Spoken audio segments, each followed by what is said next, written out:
சுபாஷ் சுவாமிநாதன், மாநில தலைவர், அகில பாரத இந்து மகாசபை.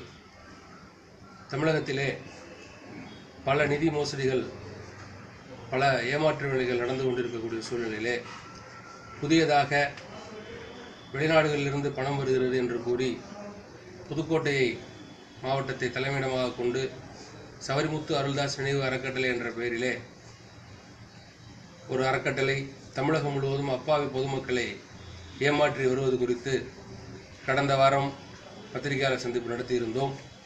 அதனைத் தொடர்ந்து மேற்படி மோசடி அறக்கட்டளை மீது தமிழகம் முழுவதும் பல மாவட்ட ஆட்சியரிடம் புகார் மனு அளித்துள்ளோம். அந்த புகார் மீது உடனடியாக நடவடிக்கை எடுத்து மேற்படி அறக்கட்டளையை தடை செய்ய வேண்டும், மேற்படி அறக்கட்டளையினுடைய இயக்குநர் ரவிச்சந்திரனை கைது செய்ய வேண்டும், தமிழகம் முழுவதும் உள்ள முகவர்களை உடனடியாக கைது செய்ய வேண்டும் என்ற கோரிக்கையை வலியுறுத்தி நாளை முதல் தமிழகத்தில் அனைத்து மாவட்ட தலைநகரங்களிலும் மாபெரும் கோரிக்கை ஆர்ப்பாட்டத்தினை அகில பாரத இந்து மகாசபா கட்சியின் சார்பாக நடத்த உள்ளோம். அதனைத் தொடர்ந்து மேற்படி மோசடி அறக்கட்டளை மீது பொதுநல வழக்கு ஒன்று எங்கள் கட்சியின் சார்பாக பதிய உள்ளோம் என்பதையும் இந்த நேரத்தில் தெரிவித்துக் கொள்கிறேன்.